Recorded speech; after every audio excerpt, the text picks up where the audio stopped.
Halo, halo, halo. Baku apa lagi deng kakak film. Bagaimana kabarnya semua?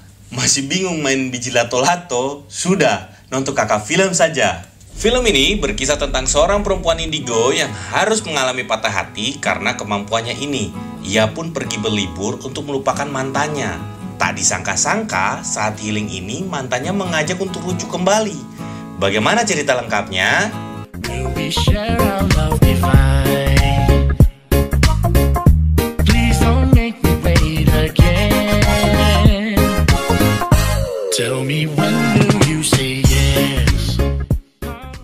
Lin, tokoh utama kita yang lagi patah hati, pergi ke tempat pertama kali ia jadian dan menginap di sebuah penginapan yang cukup angker. Sesampainya di sana, ia mulai ragu dengan penginapan ini. Lin disambut oleh pemilik penginapan. Pemilik penginapan mengantarkan Lin ke kamarnya, seraya berpamitan untuk menghadiri pemakaman sepupunya yang baru saja meninggal tenggelam di kolam belakang penginapan. Mendengar itu, Lin menjadi takut. Lin segera bersih-bersih dan ia mendengar ada suara ketukan pintu. Lin membuka pintu dan ternyata tidak ada orang sama sekali. Ia semakin ketakutan dan menambah volume TV. Tak disangka, Lin melihat ada tokek besar di langit-langit kamarnya. Tokek itu tiba-tiba jatuh ke arah Lin dan Lin langsung lari keluar kamar dan lari menuju kamar terdekat untuk meminta bantuan. Akan tetapi, kamar itu juga kosong dan tiba-tiba radio yang ada di dalam kamar itu menyala sendiri. Lin pun kembali ke kamarnya dan ternyata sudah ada hantu sepupu pemilik penginapan ini. Lin semakin ketakutan dan berlari tak karuan. Keesokan harinya, Lin ditemukan sedang tertidur di luar kamar. Ia bertemu dengan penghuni lain bernama Put. Put marah-marah ke Lin karena semalam tidak bisa tidur karena bunyi TV dari kamar Lin. Lin yang tak terima balik marah ke Put karena dia juga tidak tidur nyenyak semalam. Selesai sarapan, Lin memutuskan pergi ke tempat ia pertama kali jadian. Ia melihat ada taksi yang parkir di depan, akan tetapi taksi itu sudah disewa oleh Put. Tidak punya pilihan lain, Lin memohon Put agar memberikan tumpangan. Awalnya Put tidak mau, akan tetapi Put lulu juga. Akhirnya mereka pergi berdua. Di sana, Lin teringat mantannya yang bernama Thor. Lin bertemu Thor saat bermain peran di sekolah. Setelah lulus sekolah, Thor menjadi artis terkenal. Mereka berpacaran selama 3 tahun sebelum akhirnya putus. Thor tidak nyaman dengan tingkah laku Lin yang aneh. Selain itu, ia juga berselingkuh dengan lawan mainnya di film. Untungnya, Lin memiliki sahabat yang selalu menemaninya, namanya Ged. Ged yang terus mendukung agar Lin bisa move on. Lucunya, Lin yang kesal sama Thor malah melampiaskannya ke Put.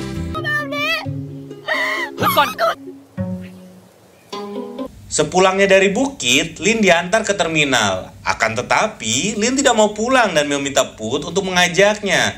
Di sepanjang perjalanan, Lin minum-minum bir untuk melepas kesedihannya. Tak lama berselang, supir taksi menghentikan mobil. Ternyata ada pohon tumbang. Put membantu memindahkan pohon tumbang. Terlalu banyak minum bir, Lin muntah-muntah di hutan. Saat supir taksi ingin menjalankan mobilnya, Lin memintanya menunggu karena ada ayah dan anak yang mau menumpang. Put bingung karena tidak bisa melihat anak dan ayah itu. Put pun ketakutan dan meminta supir melanjutkan perjalanannya. Lin yang lemas habis muntah memutuskan istirahat sebentar. Di saat yang sama, Put mengambil laptopnya dan membuat sebuah cerita dengan Lin sebagai karakternya. Sore harinya, Lin terbangun dan langsung dikagetkan oleh penampakan hantu. Lin berlari keluar kamar. Lalu ia bertemu dengan orang-orang yang ada di penginapan itu. Ada Aom, sang juru masak, Om, sang pemilik penginapan, Nun dan Vitaya, tamu penginapan ini, serta Put dan Lin sendiri. Pada malam harinya, semua orang berkumpul untuk makan malam. Lin pun bertanya, tempat apa ini dan siapa saja orang-orang ini? Aom kemudian menjelaskan, tempat ini adalah penginapan untuk orang-orang yang patah hati. Si Vitaya, katong panggil saja Fit ya, mantannya selingkuh sama sahabatnya sendiri, padahal sudah pacaran 7 tahun. Si Om, pemilik penginapan ini, patah hati karena mantannya terpikat dengan bule saat dinas ke luar negeri. Si Put, dulunya penulis film indie yang pacaran sama sutradaranya. Mantannya selingkuh dengan aktor di filmnya. Si Nun, cewek yang berada di sebelahnya. Belum selesai kamu bicara, pisau sudah sampai di lehernya. Untuk menghangatkan suasana, mereka bermain kartu dan tidak terasa hujan pun turun. Saking serunya, mereka semua sampai hujan-hujanan.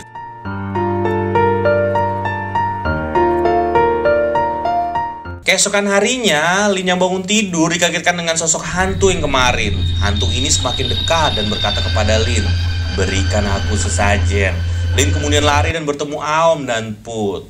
Mendengar cerita Lin, mereka cepat-cepat meninggalkan tempat itu. Lin yang tak tahu harus kemana memilih untuk ikut dengan Put. Lin dan Put pergi berdua dengan motor tua milik Om. Di tengah perjalanan, si tua terpleset dan rusak. Akhirnya mereka berjalan kaki. Sampailah mereka di sebuah gubuk tua, rumah teman Put bernama Karai. Karai adalah narasumber cerita horor Put. Sayangnya, Karai sedang tidak ada di rumahnya. Lin dan Put saling mengobrol sambil menunggu kedatangan Karai. Put bercerita kalau Karai mampu melihat hantu dan sangat cocok sebagai narasumber ceritanya. Lin mengatakan dia mampu melihat hantu, namun Put tidak percaya sebelum melihat sendiri. Baru ayam saja pasti suka kaget macam apa kah?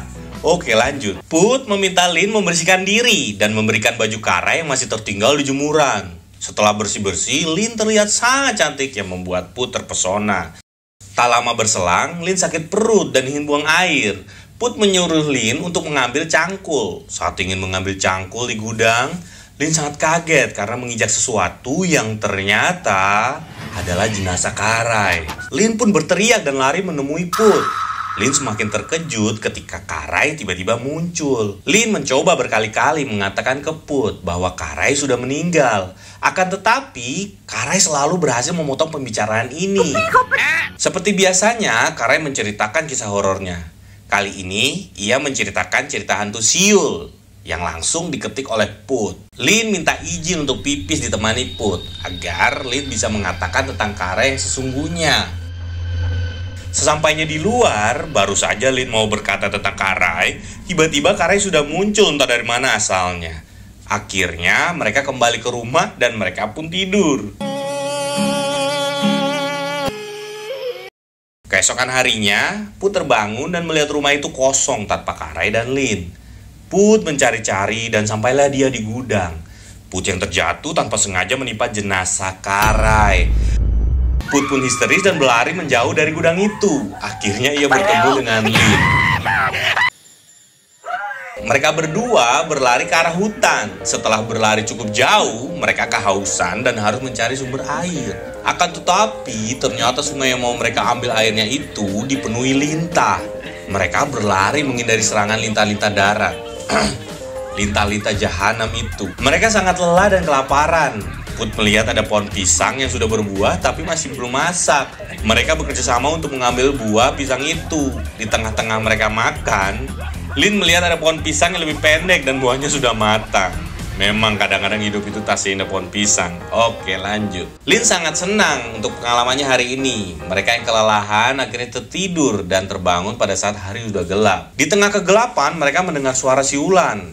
Mereka pun teringat akan cerita Karai. Mereka berlari mencoba menemukan jalan keluar dan tak sengaja bertemu bayangan kecil yang mereka kira adalah hantu. Ternyata sosok itu adalah anak kecil. Mereka meminta tolong diantarkan keluar dari hutan. Akhirnya mereka pun berhasil menemukan jalan raya. Kebetulan ada mobil yang lewat dan mereka menumpang mobil ini.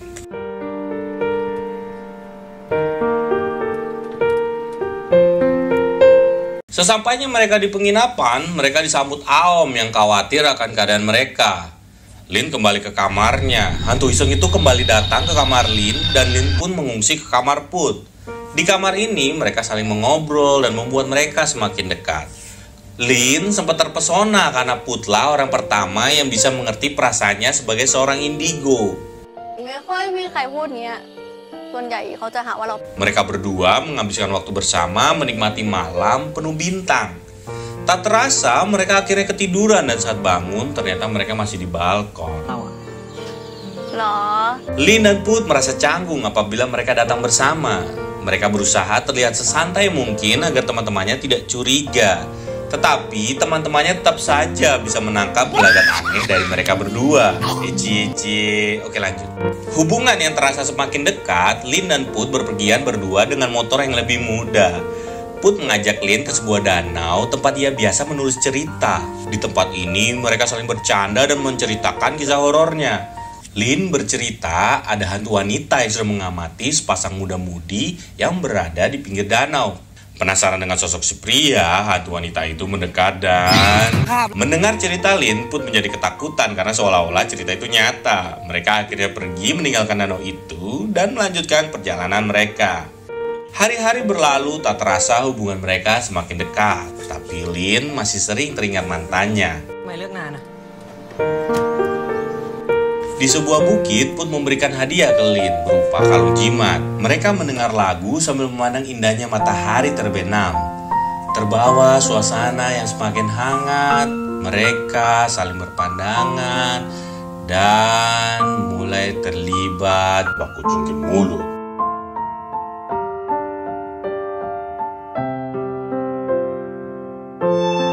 Di penginapan, Fit akan mengutarakan cintanya kepada Nun. Ia sudah mempersiapkan lagu karangannya sendiri. Tapi setiap mau mengungkapkan perasaannya ada aja yang mengganggu. Yo, son, yo. Yang Om muncul lah. Yo, son, yo. Put dan Lin tiba lah. Yo, son, yo. Sampai telepon Thor mantan si Lin. Thor menelpon si Lin melalui HP Put. Thor meminta maaf dan mengajak Lin rujuk kembali. Telepon Thor membuat Lin galau. Lin pergi ke kamarnya untuk menyendiri, namun Put mengejarnya agar menyelesaikan pembicaraan dengan Thor. Put yang sebenarnya sangat sedih, tidak mau mengatakan rasa yang sebenarnya.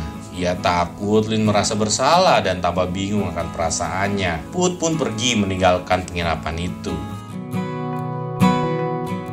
Lin yang karut minum-minum bersama Nun dan Fit sampai mabuk. Lin menghabiskan waktu di depan api unggun sampai... Lin pun memutuskan pulang ke Bangkok untuk bertemu dengan Thor. Suka si hancur baru nona deh kabur lagi. Setelah itu kita diperlihatkan Lin dan Thor yang sudah berduaan lagi. Mereka makan malam bersama sembari Lin menceritakan tentang kemampuan indera keenamnya. Awalnya Lin senang mengira Thor akan mengerti keadaannya. Namun ternyata Thor menganggapnya sakit jiwa dan perlu ke psikiater. Mendengar hal itu Lin marah dan pergi meninggalkan Thor. Keesokan harinya, Lin terlihat lebih ceria. Ia melihat informasi tentang akan diadakannya festival musik di penginapan Om. Nugget, sahabat Lin, merasa Lin sudah tidak sesedih dulu ketika pertama kali berpisah dengan Thor. Menurutnya, ini pasti karena pria yang Lin temui saat liburan. Saat turun dari motor, kalung jimat yang dipakai Lin tak sengaja jatuh. Ternyata di dalamnya berisi hasil foto Put yang memoto dirinya. Lin jadi terbayang akan Put, sampai-sampai si kakak tukang ojek dikira Put. Dia cerita, Lin pun memutuskan untuk pergi ke festival musik di penginapan Om. Lin berharap akan bertemu Put di sini. Om yang tidak mau melewatkan momen ini meminta Om segera melamarnya. Kacau juga nih kakak Om. Ternyata Nun dan Fit sudah berpacaran. Oke lanjut. Lin yang tidak menemukan Put memilih menyendiri. Ia pun membuang jimat pemberian Put untuk melupakan Put selama-lamanya. Tiba-tiba Put datang yang langsung membuat Lin begitu bahagia. Diiringi musik romantis, mereka berdua pun bergandengan tangan sambil menyanyi rasa cinta. Kakak kontrak kosong. Eits, di after credit kita ditunjukkan Put yang sekarang sudah tinggal di sebuah gubuk. Masih ingat orang ini? Ya, sekarang Put tinggal di rumah karai. Menurutnya kalau mau buat cerita hantu harus tempat yang ada hantunya. Pacek karai sampai berani masuk ke rumahnya karena Put pasang jimat dan sesembahan. Dan film pun selesai. Penyelesaian yang sangat membahagiakan. Terima kasih semua sudah nonton Kakak Film. Kakak Film pamit undur diri. Jangan lupa komen film-film yang mau di review selanjutnya. Dadah.